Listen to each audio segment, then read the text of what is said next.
Donald Trump just finished up his press conference that he was having at his building in New York City following his appeal of the E. Jean Carroll verdict against him. And let me just say, if the women of America weren't already sold on not supporting Donald Trump, this press conference is certainly going to be the nail in the coffin. His comments here were disgusting and reprehensible, and it's sure to push away millions of Americans. So I have some clips from this press conference to show you. We'll talk about all of it. But before I do so, make sure to subscribe to this YouTube channel. It goes an incredibly long way. I really appreciate it. But now, let's just look at the first clip, shall we? So I have a couple of clips to show you, this one and another one, and this is the clip I was referencing when I said it should be the nail in the coffin for women's support of Donald Trump, because in this video, he's talking about another woman who accused him of assault, and he said it couldn't have happened because, quote, she wouldn't be the chosen one.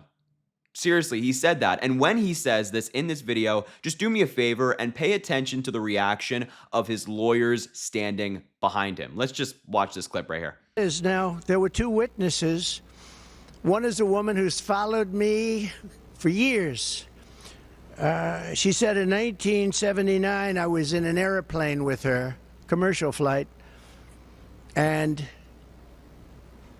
we became very intimate. I just sat down. I think I had the book, The Art of the Deal. I was famous then, too. I've been famous for a long time. Just quickly, notice how when he's talking about an assault allegation against him, he is still bragging. He's talking about his book. He's talking about his fame. This guy is such a narcissistic, sociopathic weirdo. Let's just continue. And we're sitting in first class, according to her. Never happened, by the way. Totally made up story. She's a Clinton person, too, by the way. Big Clinton person. She made up the story. And so many years ago, and I think it would be 1979, one of my many people behind me could correct it, but I think she said 1979. That's a long time ago. And I sat down. I believe I had some pretty big success then, and I was being talked about a lot. Again. Maybe The Art of the Deal was out, sometime after that. I'm not sure. But I was well known. And passengers are coming into the plane. And she said I was making out with her. And then, after 15 minutes, and then she changed her story a couple of times. Maybe it was quicker. That I grabbed her at a certain part, and that was when she had enough. Now, so think of the impracticality of this. I'm famous. I'm in a plane. People are coming into the plane. And I'm looking at a woman, and I grab her, and I start kissing her and making out with her. What are the chances of that happening? What are the chances? And frankly, I know you're going to say it's a terrible thing to say, but it couldn't have happened. It didn't happen. And she would not have been the chosen one. She would not have. What? What? Now, first and foremost, look at Alina Habba on the left side of your screen behind Donald Trump. As soon as he says that, she looks over to these other lawyers like, what did this guy just say? Even Alina Habba knows what a gross comment that is. Donald Trump says that he didn't assault this woman because she wouldn't be the chosen one. Does that imply that there would be a chosen one of which he would assault? And that he would justify that? What? And look, just to be clear, this wasn't just a slip of the tongue. This wasn't a mistake where he said one thing, but he actually meant something else. This is not his first time saying something like this. When it comes to E. Jean Carroll, another woman, obviously the woman who took him to court and he was found liable for assaulting her, of E. Jean Carroll, he said, she's not my type. And that's why he didn't assault her, because he's not actually attracted to her. Now, obviously, that's utter nonsense, factually, but morally, it's also just incredibly disgusting. An incredibly disgusting thing to say about a woman who took you to court and found you liable for assaulting her. But look, Donald Trump thinks that there are women out there on both sides that are worthy of him and not worthy of him. And this has been a constant theme in his life. He demeans, diminishes, and discards women that he has encounters with, and often assaults them, as we see from these many allegations he has against him, from the case where he was found liable for doing so. seriously, if you're not a woman yourself, if you're a woman yourself, you don't need me to tell you this. You know this all too well. But if you're not a woman, I'm a straight white guy. I'm 21 years old. Vote this election for the women in your life, because Donald Trump's coming for their reproductive rights. He thinks that they're just things that he can move around. They're pawns in his game. It's disgusting. His treatment is reprehensible. And this comment that she wouldn't be the chosen one implies that there are apparently women that are the chosen one for him to assault. It's gross. It's gross. And we, the American people, shouldn't stand by this. Now, that clip was just disgusting. Really hard to, I think, put into words how gross of a clip that was. But this next one is just straight up embarrassing. Donald Trump insults his legal counsel to their faces. They're standing right behind him. He says, "I'm disappointed with my legal representation in this case." He's just insulting them right to their faces. Let's take a look at this clip together. And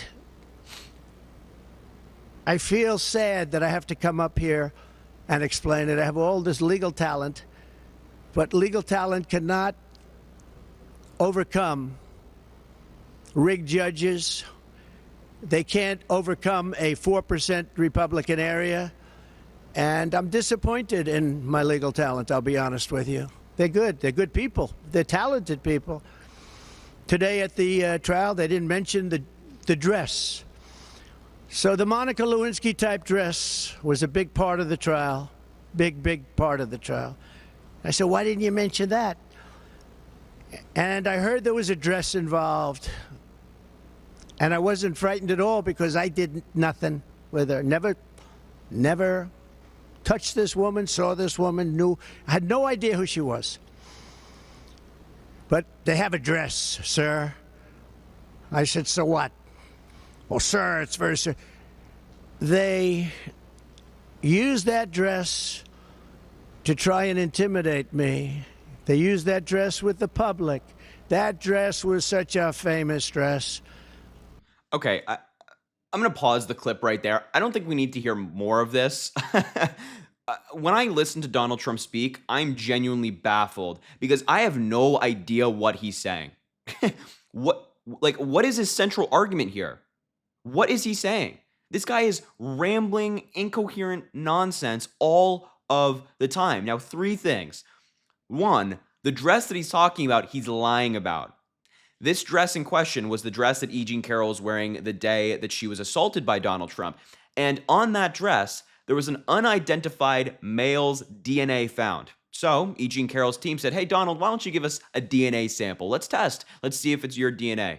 You want to know what happened? Donald Trump declined. Donald Trump's team said, no, that they will not give his DNA over for testing. I wonder why. Donald Trump's up here claiming, I don't care about the dress. He could have given his DNA over voluntarily. He doesn't have to listen to his lawyers. He could have done it. He chose not to. And I think that's a pretty big deal. Now, also, he's insulting his lawyers to their faces. He says, I'm disappointed with my legal counsel. Look, it's impossible to defend someone like Donald Trump when there's so much evidence against him in all of these cases, overwhelming evidence. It's impossible to defend such a very clearly guilty man. I mean, the lawyers even know that. You can see it in their legal strategy. They're not even trying to argue the merits of these cases. They're not trying to say, well, the evidence shows a different conclusion about my client. No.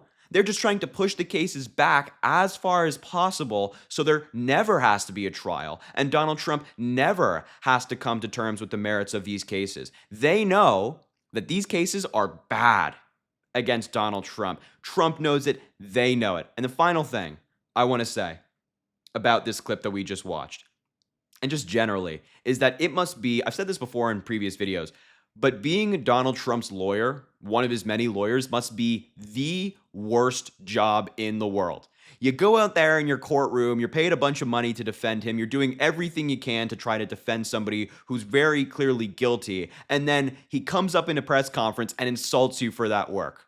Now, all of Donald Trump's lawyers are bad people. I mean, all of these people are defending someone like Donald Trump, who's a very terrible person.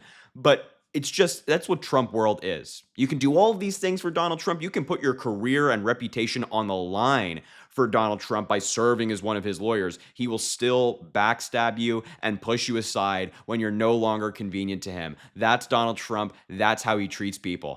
So, truly, a really terrible press conference by Donald Trump. And I really think that these clips that we just saw and the many others that came from this press conference could be the nail in the coffin for women's support of Donald Trump. I mean, if you're an independent voter or not a lunatic like a MAGA cultist, then I don't think anybody looks at these clips and says, yeah, that's my guy. Yeah, somebody who has to have press conferences because he was found liable for assaulting a woman. Yeah, that's the person I want to vote for. That just makes no sense. I think logical, rational, independent Americans, those who are maybe moderate Democrats, of course, and then, of course, moderate Republicans, the Nikki Haley voters, they'll stand up to this nonsense. We don't want this back in the Oval Office. I don't want it. You don't want it. We don't want it. So anyway, I just wanted to show you these clips. I'll leave the video there. Thank you so much for watching. I appreciate you being here. Make sure to subscribe down below. It goes a very, very long way. Also, drop a like on the video and comment. Let me know what you think about all of this. And as I always say, I greatly appreciate you, and I hope you have an amazing